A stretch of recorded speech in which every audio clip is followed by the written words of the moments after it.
Figure it out. Hello, this is Adam Koralik with Figure It Out Productions. The following video is part of our Quick Shoot series. Hey guys, it's Adam here, and today I'd like to address a little bit of a rumor that's kind of floating around right now about Nintendo's upcoming codename NX, their new home platform. So the rumor, okay, first of all, I usually don't address rumors and speculation stuff, you guys know that about me, but I have to admit I'm a sucker. Every once in a while there's some story that comes along where I'm like, okay, yes, I do want to talk about that. This happens to be one of them. Now at the time I make this video, this story broke a long time ago. Like when the late Satoru Iwata originally started talking about the NX, a lot of people speculated that the Nintendo NX, it might go back to cartridges. Now for some reason this blew up a lot in the last few weeks, again at the time I make this video, even though it's been out for a long time. I also must address that this is not actually news. We don't know any of this. This is just, speculation, rumors, and we're just addressing it. So I want to do that. I want to say, first of all, that they're not going back to cartridges that we think of it, because when you think of cartridges, you think of this shit. You think of Sega Genesis, aka Mega Drive, think of the Super Nintendo, the N64, etc. That type of cartridge, which all these articles keep saying, we're going back to cartridges! That's just people not writing their shit very eloquently. And I know I just said shit in the context of eloquence. Whatever. Point is, you can't go back to that technology. That technology is archaic. They're not going back to that. A lot of people, especially younger people, will assume that cartridges like this are basically really old school SD cards. Wrong. They're closer technologically to, say, RAM cards or RAM sticks that you would put into your tower in your PC. They're not like glorified SD cards. That's not how that is. Now, that's not making a comeback. However, the idea of physical media that is similar to, say, SD cards or flash drives, etc., that Nintendo might use in a home console, that I personally think has a lot of plausibility and merit. And honestly, if they aren't thinking about that, fuck, they really should. It's a really good idea. So I think that they probably are going to do something like that. I can't imagine that they'll do an all-digital console. I pray that they don't, because I would not buy that. And I just can't see them sticking with discs either, and I'll elaborate as we go. But okay, so let's analyze a few things, shall we? First, I think if they do this, it will be kind of in the vein of like the way the 3DS does it. The 3DS's little cards, I'm going to call them cards. There's no I don't know another term. They're not cartridges as we traditionally think of them, as I said before, but I don't know if there's a better actual term to use, so I'm going to call them carts. And please feel free to correct me in the comments if you're like, they're called whatever. I don't know how I don't know that word, but I would love to hear it. But anyway, so if they use something like that, it would probably be very much similar to that style for a few different reasons. One, Nintendo aims at children. Let's be honest, that's where they focus. That's their bread and butter. That's how it's always been for them. And they've proven with the 3DS that kids can handle it. Kids like those type of carts. They know how to use them. They're very durable, etc. So that would all work just fine. Nintendo also has a history of wanting their devices to be plug and play. You know, they don't like to make you sit there and have to do a ton of updates. They don't like to make you sit there and have to do things like installations or massive downloads, etc. Yes, their later platforms like the Wii, especially the Wii U, the 3DS, do require updates, but they are not on the kind of scale that we've seen out of their competitors. So I think they want to stick with that, but maybe also kind of leapfrog their competitors. So when you look at something like the Wii U, one thing you'll notice about it, and probably one thing we'll all kind of take for granted eventually, is the Wii U is the last, very likely, console to ever read its games straight off of a disc. Now again, it's because Nintendo wanted to adopt a just plug-and-play type of logic with that particular console. You put the disc in, it reads it, it plays it. It doesn't have to install anything. Whereas the other consoles, the PlayStation 4, the Xbox One, they don't do that. You know, you put the disc in, it reads the disc, copies the data over to a hard drive, and then when you play the game, it plays off of the hard drive. And it simply uses the disc as like a CD unlock key. That's all it does. And the reason they did that was because the discs, while they had enough storage capacity generally, they just can't read fast enough for what the console needs them to do. Whereas a hard drive did allow them that liberty. The Wii U didn't require that, but it's also because it's not on that technological level.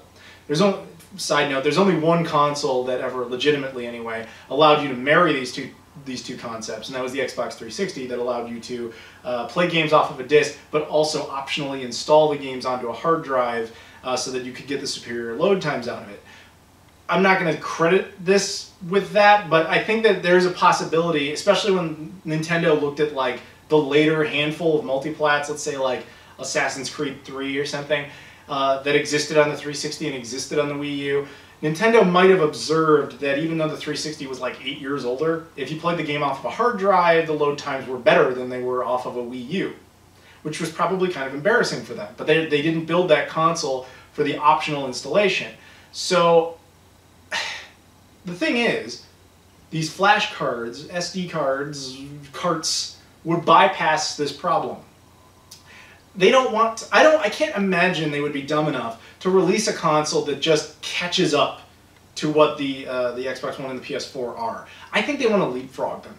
And what's the biggest complaint people have about those two consoles, other than like resolution, frame rate issues, etc., which this too might also go ahead of, but that's a whole different discussion. But one thing people always complain about is having to install the games. Having to, you put the disc in, and it starts installing, it starts downloading patches, depending on where you are, where your connection is like, etc., how long that might take. I don't think Nintendo wants to put people through that with their history of wanting to do a plug-and-play platform. So if you can not only catch up to them, but leapfrog over them with a superior technology, that will really help them, especially from a marketing standpoint, where they can be like, hey, you sick of installing all that shit? You don't have to. We got these little cards, you just put them in, you're good. You might have to get a patch every once in a while, but aside from that, you're good.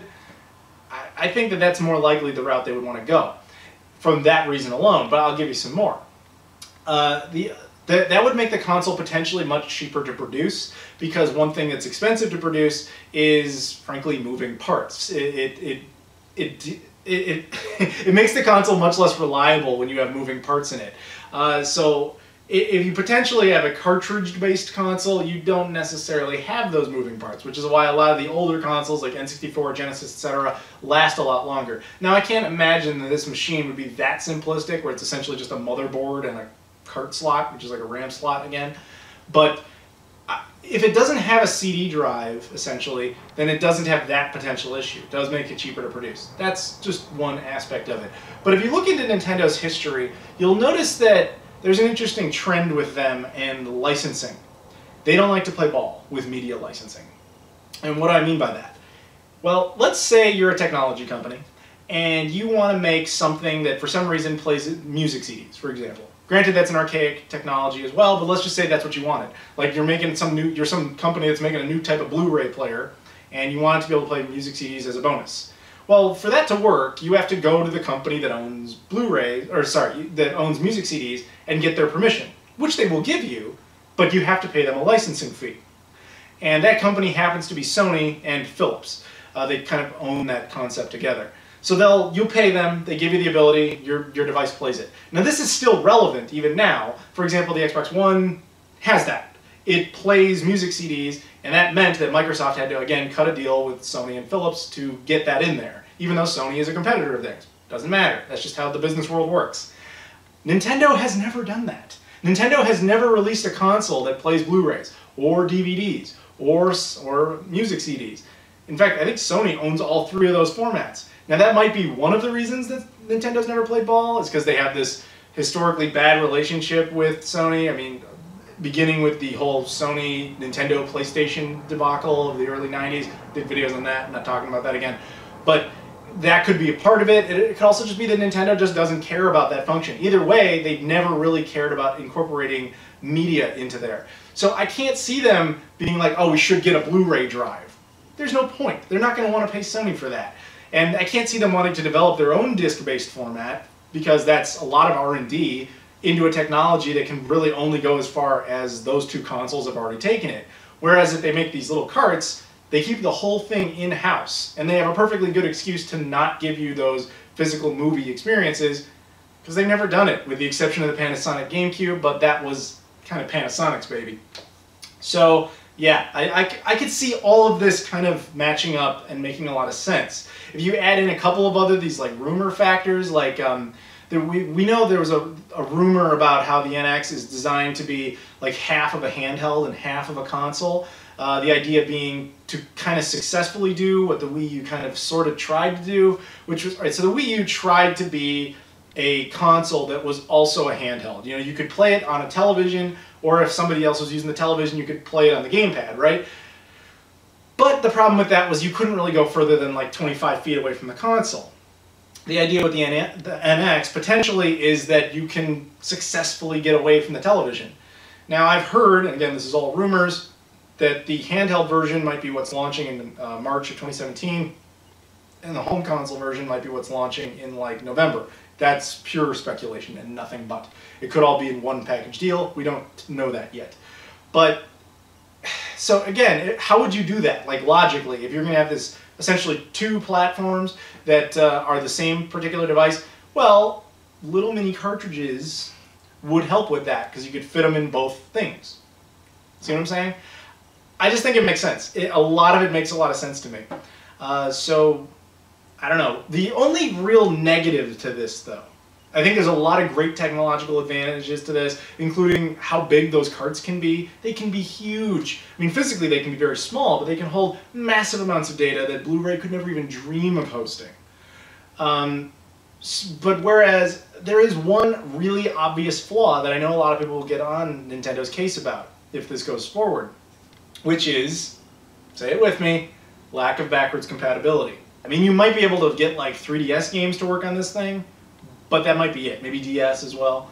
But there's no way you're getting Wii U games to run on that, because there would be no disk drive. So, assuming Nintendo even cares at all about backwards compatibility, and they have kind of a mixed history with it. They started doing backwards compatibility on the Wii. Halfway through the Wii's life cycle, they cut it out completely when they got rid of GameCube support. I think if the Wii U, ironically, had been more successful, they probably would have cut original Wii support, but then again, the name Wii was stuck in the title, so maybe they never would have got rid of it. I don't know. But really, that's it. They didn't really... Oh, well, okay, to be fair, their handhelds have had better backwards compatibility. So, I don't know, man. I think that the only way that they could do backwards compatibility in a way that we would actually like is to make like an external device. Think of like the 360's HD DVD drive. It was just a USB-based device that you plug into the console. I could see them doing something like that for the NX, where people who really want it have that option, and people who don't care about it don't have to buy it. That would help keep the costs down, and it would also give people who want like the deluxe experience the option to get it. Because I know a lot of people in this generation in particular are very upset with Nintendo over the inevitable death of the Wii U, which I'm like half there with you and half not. Because I really like the Wii U, but I have to defend its death a little bit here. Because a lot of people are basically, the argument that people are making is that the Wii U, everybody who bought one got shortchanged, it didn't have a long lifespan, they wanted more, etc., etc. I'll completely concede that the Wii U should have had a much bigger library. There's no dispute there. Problem, of course, was that Nintendo pretty much went at it themselves with just first-party support. So I'm completely with you guys on that one. But if you're making the case that the Wii U didn't live long enough, historically you're kind of wrong. Because even the most successful of consoles prior to the 7th generation really only lasted like 5 years. Like that was the average for a pretty successful machine. Honestly, a lot of consoles lasted way less time. Way less time. There are some consoles from the 90s that only lasted a matter of months. You know, like a lot of them died off real quick. So for Nintendo to give you what I'm assuming will be about 4.5 years by the time that you get the last of the games, which I think will probably be June of 2017. I think you'll get the last of your Skylanders and maybe another Lego game. I think that's when it ends, like fully, is June 2017. That's 4.5 years. For a console that failed as badly as it did, that's really not bad. I mean, let's again analyze. I'm an old school gamer, so I grew up in the 90s, was born in the mid-80s, so I'm used to those console cycles only being like 4 or 5 years. Whereas I know a lot of the younger generation now is used to the freak event that was the 7th gen. The Xbox 360, Wii, PS3 generation. Started in 2005, kind of ended in 2013, but technically now, even in 2016, isn't really over because those consoles, minus the Wii, still trickle out a couple of titles every once in a while. Which you have to understand though, if you're of that mindset, that is fucking unique. That does not happen. Nintendo didn't really accept that model either. Because even though we think of the Wii, as much as I did not like that console, I fully acknowledge it was a massive juggernaut financial success. That console, even though it's grouped into this long-lasting lifespan, really only lasted like 6 years in of itself. People forget that. That console came out in 2006 and then was essentially discontinued in 2012 when the Wii U came out. That's 6 years. That's only a year longer, maybe a year and a half longer than the Wii U got, even though the Wii U ended up selling, what, like 1/10 of what the Wii sold? I'm just saying that it's hard to make the case that Nintendo gypped you on the Wii U and therefore owes you backwards compatibility. However, I will fully concede that it should have had a bigger library, and I personally would love to see backwards compatibility. I'm always in favor of backwards compatibility. I think it's a terrific idea for a multitude of reasons I could totally go into, but there's no point. So, yeah, that's where I stand on all this. I think that the whole carts thing is a really good idea. I think it's got some merit. I hope Nintendo's smart enough to do that for all the reasons I stated, but I'm sure I missed something. So people, please tell me your thoughts. Do you think this is a good idea? Do you think they will do this? Do you think that they will do a disc-based console? Do you think they will do an all-digital-based console? Do you think they will never do another console again? NX is just something else. They're going to get into making light bulbs. I don't know what the hell. Or whatever the fuck you think is going on. I'm just curious what other people's reactions are. I know a lot of people, because I did this little brief NX video a couple weeks ago, a lot of people said, I don't give a shit what Nintendo does. I am never buying any of their shit ever again. I do not care. Are you one of those people? If so, why? I'm legit curious. So please, everyone, tell me your thoughts. Thank you very much for watching. I will see you all later.